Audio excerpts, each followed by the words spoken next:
everybody, welcome to the WhatCulture Gaming Podcast. I'm your host, Scott Tailford, joined by Ewan Patterson. Hello. And Jules Gill. Hello. Because all things Fallout related are going on. Now I've broken this down into 5 different points that we're going to sort of tackle, because the history of Fallout is both fascinating and fraught with different business decisions. Started out as a Black Isle Studios IP, Bethesda acquired it, and it's just the general, like I said, the general state of it is a bit higgledy-piggledy. Well, I mean, looking at Fallout 76, you would not be able to tell me that Fallout 1 and that game were related bar a name, because there have been so many changes that have happened along the way that you kind of forget how different it was when it first started out. I mean, did you guys play the first game? No, my first Fallout was 3. Fair enough. And then I played New Vegas and 4. So that's pretty much the extent of my experience with that franchise. I'm sure that'll be the same for quite a lot of people who jumped on in 2007 when it came out. Yeah, around that time.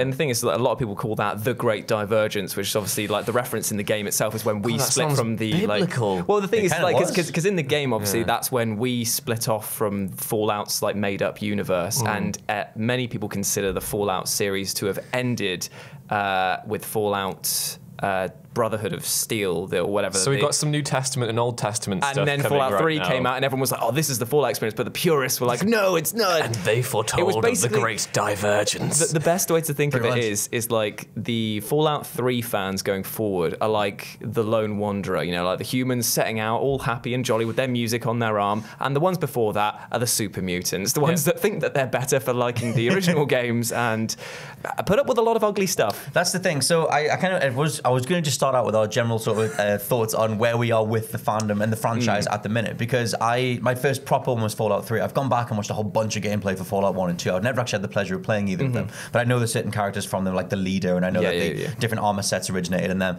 And I know about the Wasteland series too, that a lot of the devs, a lot of Black Isle guys went across to, well, some of them went to Obsidian, some of them went across and started making the Wasteland games, which are more in the vein of old school top-down Fallout. Yeah. But where are you guys on Fallout in general? Do you still hold it in pretty high regard? Or? For me personally, it's the BioShock universe is the top, and the Fallout 1 is directly underneath, because I love post-apocalyptic films, genres, anything to do with like literature and stuff like that. I find myself drawn to the weird spectacle of the downfall of mankind, a thing that I would not survive very well in. I mean, what are my skills outside of doing some all right voiceovers? I would be the first person against the wall in many cases. Mate, you can paint the living hell out of some figures. So True. I'd tell you what, when Mephidius, the game company, actually finally gets around to sending me my copy of Fallout Wasteland Survivalist, maybe we'll play it on the channel for you guys. Hint, hint, Chris Birch, developer, get in touch. I'm going to be waiting 3 months. I think Fallout, of all the great video game mythoses, it's probably up there with the very best. And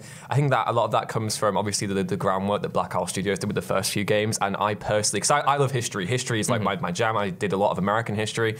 So I always find it massively interesting that there's this post-apocalyptic society, or this universe rather, that never kind of evolved beyond the 1950s and the Cold War mindset, and the fact that you have entire like people who almost worship like everything from the 50s. So you have the Kungs from New Vegas. Oh, they're amazing. Evolved their entire identity around it. So I think the Fallout mythos, there is no reason for why it shouldn't be compelling, but that appears to be the situation that we're now in. So we will get there, because I kind of want to outline why those old games made such an impact, because it was strange when Bethesda acquired the Fallout IP, and you can watch Danny O'Dwyer's no-clip documentary on it. Was literally it was Todd Howard and a few of the guys at Bethesda's. They were huge fans of the original Fallout, and they managed to acquire the IP through mostly one of their relationships. They talked to one of their people that they knew and said, "Hey, we're interested in doing something Fallout related," and that became Fallout 3.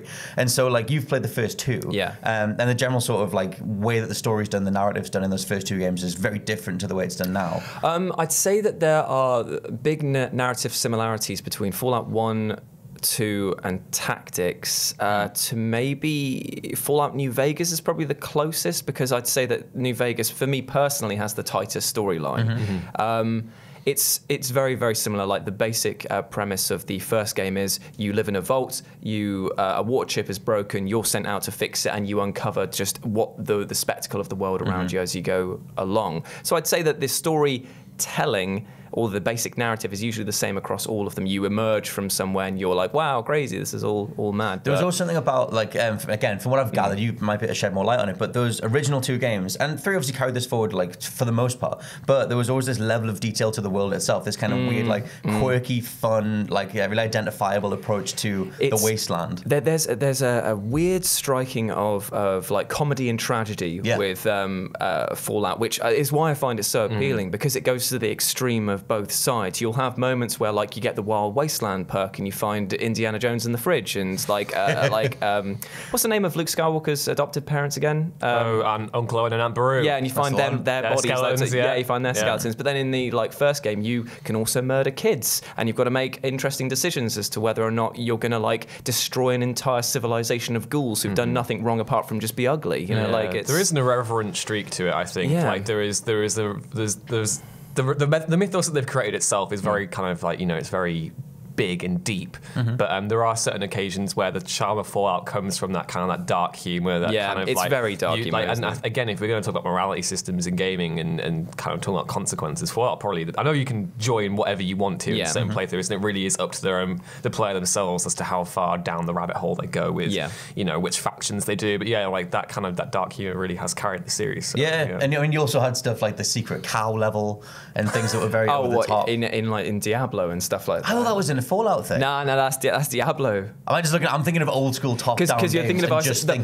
But that's the thing. Like isometric games like that, like the Diablo game, the loot grindy stuff. That Fallout stood out very different to that because of things like the VAT system, because of the morality and choices that you got to make throughout it. Like, imagine being a developer working on the first game, even on the latest one, and just thinking, my God, how many lines of writing dialogue do I need to come up with this? Because everything's going to be scrutinized. There are YouTubers out there like Oxhorn, who's like a personal favorite of mine, who goes into every single location, reads every single bit of literature that's on the ground around it, and he will tell you the story of what happened there. And the fact that he's still going with Fallout 3 and 4, and he's been doing this for a year and a half, you're like, okay, that's how much was in there. It boggles the mind how one person is spending all that time doing that when they're made in a series of 2 or 3 years at a time. That's the perfect segue, because so obviously when Bethesda acquired the Fallout IP and they made Fallout 3, Bethesda's whole bread and butter is world building and world design and environmental design. Obviously in a 3D space, it was different to the older Fallouts. And so when Fallout 3 landed, for a lot of people it was the perfect mesh of the two. You kind of had the old school people being like, it doesn't feel the same way. Some of the grittiness has kind of gone, some of it's been streamlined. But for a lot of people, like Ewan said, Fallout 3 is their first taste of Fallout. And that was the new template for going forward, which you kind of look at Fallout 4, and one of the problems with that seems to be that they didn't do enough with it. It's almost like they don't know how to go forward with it. Fallout 4 is an interesting case. I don't know if I'm leaping ahead of the discussion here. Go for it. But Fallout 4, the problems that we currently find ourselves in with the Fallout series, I think, do begin with 4 when they try and streamline the narrative and assign a role to the player. So instead of just being a random wanderer who you can carve out your own journey in the world, there's no voice actor in Fallout 3 or New Vegas. You are just your own guy, and you can do what you want in that sandbox. In Fallout 4, you are the father of this son. You have a voice. You have to do this thing. And obviously, you don't have to do the story, but every single interaction you have, right down to the dialogue where you just choose a thing and then he'll say something for you. Like that. To me, that is antithetical to the entire draw of that series, because you are being given a role and you have to do a set thing. It's an illusion of choice. Yes, That's what it is, because it's like, okay, you want to play as this sort of sarcastic, backhanded, low-down, dirty dealer dad, as it were, then your only choice is to press the sarcastic button and hope that it lines up with what you want. Whereas every other game there were some times where you would have nearly 8 to 10 lines of dialogue to choose from, and they were so specific that you were like, that is the exact moral grey area that I want to play. I think because it was so text driven as well, it meant that they could cater to way more personality types. Whereas like you said, in 4, it's like you've got 4 things to pick from. And one of the first mods that came out was someone writing out what you were going to say, because it was so misleading. And then you've got the basic sort of story setup that you're a father looking for his infant child. There's no reason you should do anything other than track down your child, which immediately removed that sort of freedom that was there beforehand. Like Fallout 3, you're searching for your dad, and in New Vegas you're a courier, but they're more open. There's more things you can do. I would argue, from a personal standpoint, that the courier is the best character in the Fallout universe because of a little thing that a lot of people take for granted, which is he has or she has prior knowledge of the world before. It makes sense why they would be collecting cat perhaps it makes sense why they would be holding on to stuff. It doesn't technically make sense if you're any of the Vault Dwellers, because you'll come out and be like, why do I need these caps? What's a super Like, no one explains that to you except if you're in the right situation at the right time. And again, that still focuses your gameplay. Whereas the Courier's like, no, I know that this is what this is the life that I live, as it were. Yeah, that's kind of been like a larger open world problem in general. Like Mass Effect 3 for me was one of the most stark examples, because it was like the world Earth is literally being destroyed every do second. This fun stuff over. Go fetch this person's purse. And it's like, that's never going to make sense. And I think a lot of open world devs have struggled with narratives that make sense. The Witcher 3, I think, nails it. Yeah. It's reconciling that urgency with that inherent sense of adventurism that you want to do when you hop into an open world. And again, Fallout 4, I really think, did not get that. And so I think that's one of the things that I think they tried to experiment with 4, was to put a more overt narrative drive to it. And it sort of clashed with like the older dialogue systems or the older approaches that we have towards Fallout. You should be able to leap in and have this big customizable experience, which lets us talk about Obsidian and New Vegas. So Obsidian's devs, or some of the people that are working for Obsidian, were Black Isle people. So they came across from the original first 2 games and went to Obsidian and then helped make New Vegas. Now, it's a strange thing to put out there, but do Bethesda actually make the worst Fallout games? And is New Vegas so much better because of that Obsidian Black Isle talent? No, they don't. They don't make the worst Fallout games. It's just that they clearly want to make a different type of game, and they're not entirely sure how to give this to the audience. Like, I will go and attack Peter Molyneux for all of the lies that he said. Now, in this video and now Todd Howard is joining that rank of just somebody who promised something and then just maybe didn't deliver on it. But they're not bad people, and they're not, and it's not like the Bethesda people are sitting there going, "I want to make a bad game." No, they want to make a good game. I think it's a case of potentially they don't. It sounds very, very entitled and very, very presumptive to say, but maybe they don't get why people like Fallout, because let's talk a little bit about some of the recent things. So you had New Vegas in 2012, 2013, which came out about a year and a half after New Vegas 2010. Either way, I know it came out very shortly after Fallout 3, after the huge wait for that. So you sort of had, you had Fallout 3 was like Bethesda's first crack at the whip kind of thing, and it was mostly incredibly well received, very solid, very much them applying the Elder Scrolls formula to like Fallout kind of thing, or the way that it played. And then Obsidian were like, we should do a more layered world, more layered quest options, more characterization, customization. And then like Fallout 4 a bit middling or whatever, but we've also had Fallout Shelter, which was one of the first times when Bethesda went, let's pivot into this sort of mobile market. And Shelter is pretty solid. Charming. Very charming. It plays very well. And then they announced Fallout 76, and it's like, okay, that's another kind of experiment. And it's like I haven't seen them take an authored step forward, a step forward, because Fallout 4 felt like 3. To me, it always felt like 3.5. Right. And the more I dove into the stuff online and watching people compare like the lock picking or the hacking mini game in 4 is exactly the same as 3. Some of the solutions, some of the passcodes that you can use in 3 actually just work on 4. Oh, really? That much is reused. That's quite and funny, so actually. it's interesting, because if you're them, I wonder how much they're like, this is now our IP and we're going to step forward, or we're going to keep doing these side ventures and these other little experimentations, because we're not actually that sure what to do with it. It's a scary prospect to be a AAA developer for these exact reasons, because you've got to sit there thinking, okay, our last game sold really, really well. This is the difficult second album, except it's not even the second album, it's the difficult 4th album, it's the difficult 5th album, and you're just like, every single time people are going to expect bigger and better things. And how do you accrue back the costs of development? We've got to make sure that it appeals to the broadest possible audience. But then if you appeal to the broadest possible audience, then you're not appealing to the core fan base that got you there in the first place, which means you're not making a game for them, you're making a game for Johnny Two Pants.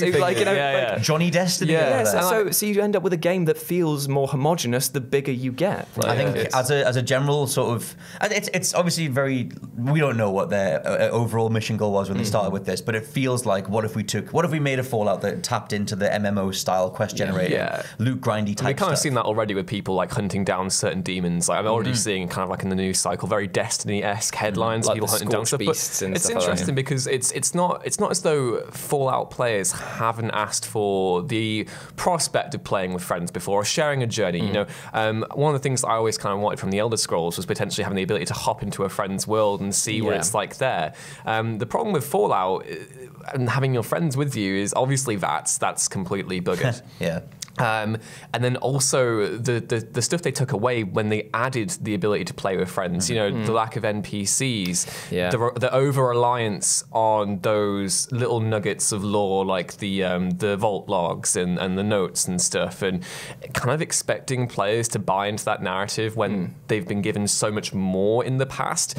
That, to me, seems like a pretty glaring error. There's a lot of interesting problems with Fallout 76, and I've really given it. I gave it a solid chance. I enjoy the combat when it works. You can't play the game in third person if you want to use a melee weapon because the aiming is so floaty. And you barely hit. You barely anything. see what you're swinging at. So I mean, it's things like that. But you get out there, you're looking around, you're like, this is beautiful. And then about an hour later, it dawns on you. It's like, wait, why is this beautiful? The bombs have just gone off. This is the peak point when things should be looking absolutely horrid.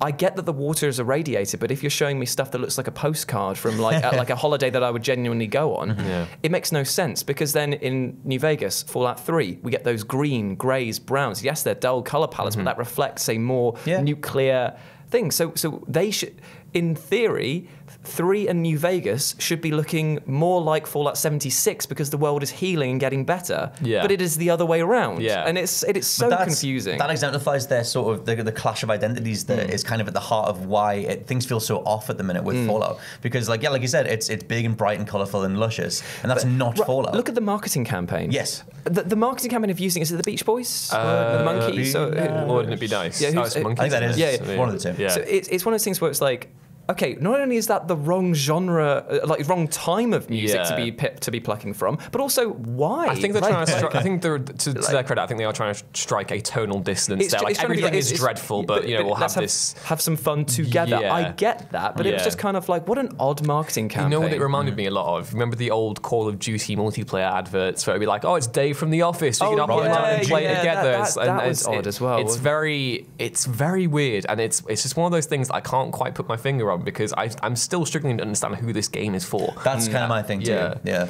It's an identity crisis, but I will say there are elements that I like about 76. When you do meet up with a party and you do play with friends, it is quite fun. Right. I have enjoyed moments in that, and I do enjoy going for quests that remind me similar to like Borderlands or World of Warcraft style thing of like, go here. It's just the way the story is told is non-existent. I don't like reading stuff when I feel like a person should be telling me, or like a cutscene. There's no interaction, and you find that how can you invest in a world if the world is keeping you at arm's length, just going just go and read something. Just go here. At this point, I'd rather take the other settlement is in need of help guy. Preston Garvey. I would rather be. God, that comes to something. Preston Garvey is a better donor out of content than the majority of 76.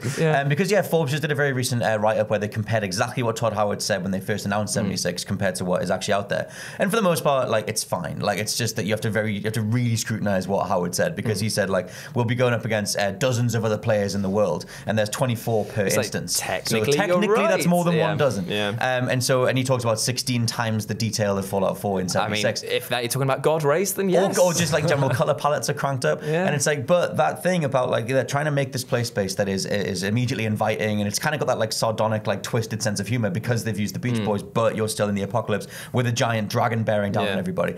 Or like a death claw or something. And it's they're trying to tick every single box, but I don't get a sense of authorship from that at all. I get a financial meeting, and it's we should do this, this, and this because these things are profitable, and we'll use this IP. It's funny that you look around and you see other games representing Fallout better than that. I mean, there's a game that's coming out at the end of Metro's a great example. We played that at EGX, didn't we? And we were quite surprised with how much, looking at that now compared to that, if you told me that was Fallout 76, I would have been like, I'm bang on to this. I'm bang. This world seems to fit the Fallout universe very, very well. The way that, they're different, obviously different authors, different origins, different IPs, but the way that Metro approaches its apocalypse is way more considered and way more weighty. So I was going to say, it's a nice counterweight, because you have Fallout, which takes a look at American culture during the Cold War, and then you have this Russian perspective in the other one, which, That's Speaking of Russian perspective, we were talking about Atomic Heart, weren't we? That's coming out at the end of next year, and that's meant to be set in a sort of alternate USSR sort of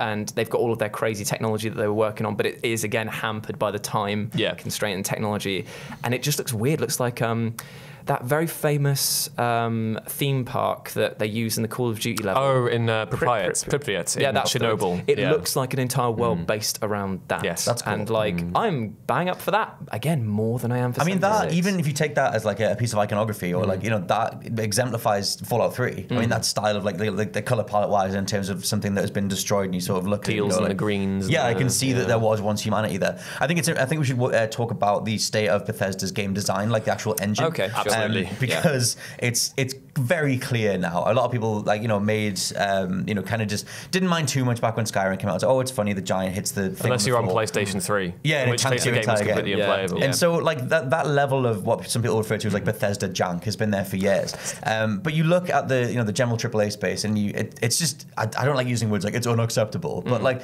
you look at the state of Fallout 76 versus something like a God of War or Red Dead 2 or whatever. Yeah. Bethesda are on the same the same bracket of AAA, of size, resources, team size, resources, income, all that kind of stuff. Fallout Shelter did make a nice, pretty packet for them. They have time on their side as well, because they could literally just sit there and go, a new Fallout game is coming, and everyone will be like, I will wait until the ends of the earth. They've said that with the new Elder Scrolls game that's coming out, and everyone's just like, cool, we know it exists, so I'm happy to wait. That was one of the things that stung so much with Fallout 4, was because they took their sweet time. It was it was like, what, 8 years? 7 years. And then it came out, and it was the same bugs. It was the same scripting issues, and 76 has T-posing enemies coming at you. Yeah, but it's weird because Todd Howard was earlier on in an interview earlier this year talking to an American German site called GameStar, right? And he was saying that they're going to keep using the creation engine for Elder Scrolls 6 and for Starfield because the modders love it. And I'm like, the people might love modding it. They love modding anything. You can't gear towards that. I would actually prefer if they went back to the engine that they used for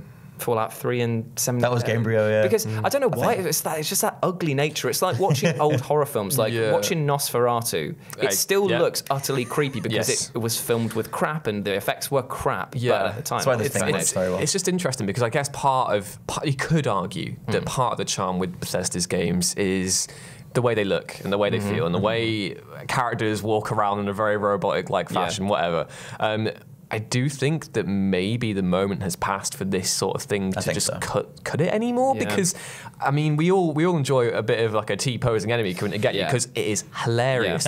But that's the final boss. When we look to the future and what we expect from the games industry going forward, we want to see Tamriel reimagined in a beautiful, hyper-detailed way. We want to see kind of the world of Fallout in a really detailed way. And I get that Bethesda's entire shtick is that, but saying that we're doing it to cater to the hardcore who mod, that's all fine and dandy, but who says that making a new engine will make it difficult or place limits on people doing that sort of creative and content? They're the only ones that can actually determine whether that happens. If they actively just go, we're going to make an engine that is hard to mod, that's on them. Exactly. Like, they could easily consider, have that in mind. In fact, if they appeal to that audience by saying, going forward, we will make something that gives you the assets and stuff that we use to make stuff, people would love that. I mean, maybe I'm wrong, but I think that the modern community, obviously there's a huge modern community that supports Elder Scrolls to this day, but I still think they have to be a fraction of the overall consumer base that are buying the games and sustaining that franchise. And it is worth addressing the thing that you said as well about going forward, you expect a certain level of graphical fidelity, because I've been one of the biggest champions of gameplay over graphics, and that's always going to be the case.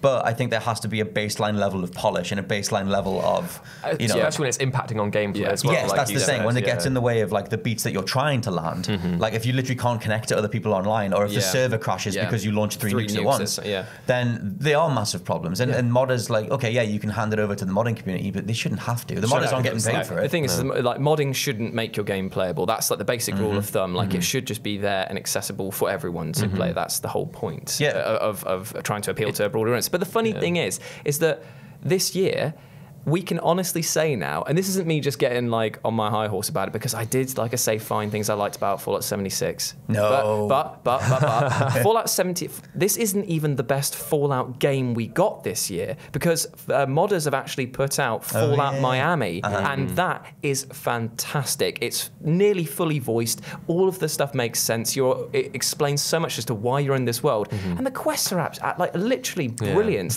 They're written so well. This has taken modders years years to make. Totally would suggest playing it. I was going to. I would be interested to see if Bethesda use these modding communities to actually hire, because if they're not, it does almost feel a little bit predatory. It's like, we're going to make this game and then put it out to people, and then their free labor will then provide the incentive for people on PC and Xbox One, because now they can do mods as well, or to play it, to download a few of them. Let's say if you're on PlayStation. That's that's a huge conversation. Yes, exactly. I don't want to leap straight into that, but it's just something I'm optioning forward here. Totally. Well, it's worth addressing the fact that they do have this massive community side of things. I mean, was it Shivering Isles was the big expansion? That was one of the Skyrim. That was one of the big. Because there was that was Oblivion, I think. Was it Oblivion? Because there was Dragonborn for Skyrim. Point being, one of the community members made this entire chunk of additional content. It might have been for Oblivion, might have been for Skyrim, and then they managed to get a job in the industry. Everyone always assumed that they'd been hired by Bethesda. They actually went to work for BioWare, but there was a future for that person saying, "Look, I can do all this stuff." That conversation is fascinating in terms of who owns the IP and what they can do with it. But when you've got the fan community kind of literally showing the authors, this is kind of what we want. I mean, the success of Miami and the conversations around it will dictate how Bethesda go forward. Yeah. But that is incredibly unique for Bethesda and for Fallout. There isn't any other IP right now where the fans are going, this is how it should be done. Yeah, it's weird, isn't it? Because again, you kind of sound entitled when you say stuff like that. But at the same time, I feel like people do have a sense of ownership on it because of the amount of time that people have put in on the mods, because of how beloved it is.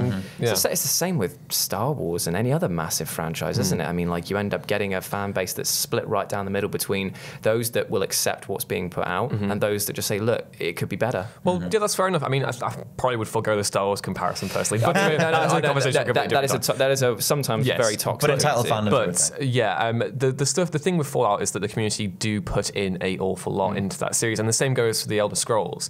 And I just think it is interesting to consider whether or not Bethesda are relying on that community to potentially retain a sense of good faith, because it's to Bethesda's credit, there aren't many games these days that allow players to really tell their experience with mods, etc.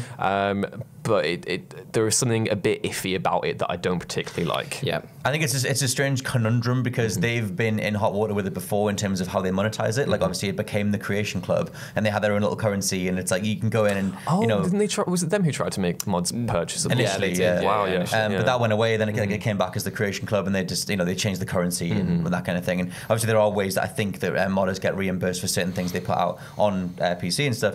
But I just think it's a hell of a weird disconnect between what Bethesda's trying to do. If you take 76 as an isolated product, it's this online MMO shooter type thing that's kind of in the vein of a Destiny or in the vein of any sort of quest loot grindy type online experience, and you contrast that with Fallout Miami, and you look at the history of the franchise, and you look at all these narrative backbones and story backbones and immersion and all that kind of stuff, and where 76 is now, like you said at the very beginning, is almost the polar opposite of where those older games started. And it's just I don't know how they necessarily go forward with it. I think one of the biggest problems with 76 is that lack of polish.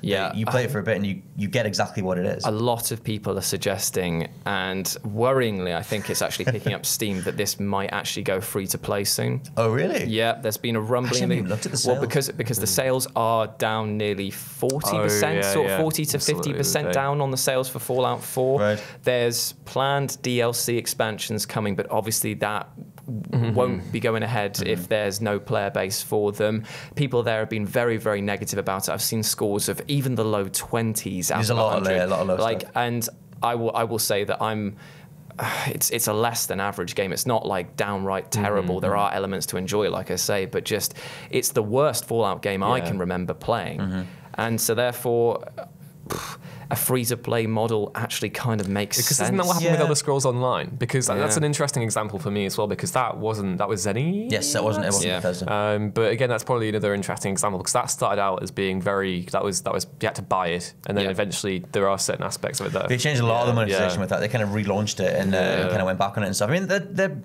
it's weird because it's if you go back to that Forbes thing and what Todd Howard said when they first announced it, he was like, we're going to have this online play space, multiplayer Fallout. You guys will decide the good people and the bad people. and all that kind of stuff. And it's like, I can envision an online Fallout product where, because of the timeline, you have you could have had the formation of the Brotherhood of Steel, you have the formation of the different factions, and the way that you play, maybe slots into those different ways of playing. And then over time, they can have all these dynamic events that they just plug in and be like, hey, randomly on a day, they'll trigger like an event on a certain part of the map, and everyone goes there. And hey, what do you know? The survivors became this faction. Like maybe another vault unlocks, and it's the first group there that can go claim the rewards from it. That would be fun. And because there aren't super mutants in this yet, I don't think. There are super mutants in it. There was some classes, and so it was like the Scorched are the replacement for some. Yeah, which is annoying because the Scorched are perfect NPC candidates. If you've got humanoid characters in there, then just make them quest givers. I don't understand. Like, instead of having a Mr. Gutsy or one of the robots floating about giving you the quest, just have a human. That's all it took. That's all it took. I wonder if it is a problem with the engine and they couldn't get the dialogue to sync up. I don't know. It just feels like it's such a thing. It's such a weird oversight, because it feels like they've stripped stuff down to make the creation engine work with this vision of an online Fallout. But yeah, I mean, that's the thing. I mean, we might as well end on things that we want to see going forward, or we'd like to see going forward. For this game. 76, because mine would be this way of doing like some sort of faction-based thing with dynamic events that just happen. One of the coolest things that not anywhere near enough devs are doing is what Elite Dangerous's devs did, where you Elite Dangerous, you fly around different planets. Trading. Well, trading's good fun, but they just put an alien attack in the game. Nice. So one player was attacked by a massive alien, came into his view and was like, "What the living hell is this?" That's brilliant. Recorded the footage, put it online, and said, "Guys, has anyone else had this?" No one else had, and got this massive conversation going. But you can do all those sorts of things with a live service, and so I would love to see them embrace that and trigger cool. A new species or trigger certain characters or events or whatever, and just do the community stuff well. For me, it's about making sure that one of the things that they actually promised on is actually fleshed out more, which is PvP. Now, I know that a lot of people won't be going into this like looking for a PvP experience, or at least they'll do it minimally. But as it stands at the moment, say I want to attack Ewan, I have to shoot Ewan or hit him, and he has to hit me back only when you're a certain level, and then it engages a sort of gloves off fist fight. It's very, very minimal, it's and it Queensbury rules, sir. And there is no reward for doing it apart from just getting a bounty on your head and maybe stealing some supplies that you've got. And I can't. See, I think that's because they want you to build the wasteland. Yeah, but then don't advertise it. Because the wasteland's meant to be chaotic and mental, and this just people will. Excuse me, good sir, I challenge you to fisticuffs. It's like, no thanks, I'm just going to walk away. Good, so I'm shooting you for no reason then. So this will do brilliant. Cool. Yeah, it's really weird because it's just dawned on me that I'm really sad talking about Fallout, which it shouldn't be the case because I think the world is so charming and so interesting, but Fallout 76 fundamentally doesn't have any of that due to the narrative issues that we talked about. So personally going forward, I think Bethesda would probably do well to introduce a narrative piece of content where it was separate from the open world and you could team up with 4 people and just do the story together. Have the party leader interact with, choose the dialogue, and you can have a voting system potentially. Yeah, that'd be fun. But like a proper cooperative experience of people that the main draw for Fallout is the story in the world. Because right now, I just don't see the appeal in just fanning around in the wasteland, just looking at crap. So that's another thing too, is that the way that the quests are designed at the minute, it's a lot of fetch quests. And it's a lot of just walking. I mean, it's fine. It would be okay if the world felt more populated with creatures and enemies and stuff like that. I think if they do go free to play, I think people will check it out of sheer curiosity. Absolutely. And if they've managed to put something in there that's enough of a hook, because I mean, even Sea of Thieves is still going. They're still plugging content into it, even if the initial reception of Sea of Thieves was pretty empty. And personally, I don't think there's that much to it. But the devs are still supporting it. Bethesda have more than enough money and resources to do a No Man's Sky and just plug in a million cool things. Because something like No Man's Sky, the state of that right now is just completely polar opposite to what it was at launch. So maybe there is a future for the wasteland. But 2019 will be the year of the underdog. We've got Battlefront 2 coming back at it with the Clone Wars stuff. We've got No Man's Sky. Maybe Fallout 76 will join the crew. Who knows? Maybe. I mean, there's definitely plenty of time between this and the next full-on Bethesda game. So we'll have to wait and see. But let us know what you think. Get in touch with us on social media or let us know down in the comments. This has been the WhatCulture Gaming Podcast. I'm your host, Scott Tailford, joined by Ewan. Hello. And Jules. Hey. And bye. Bye. And bye. See you later, guys. Bye.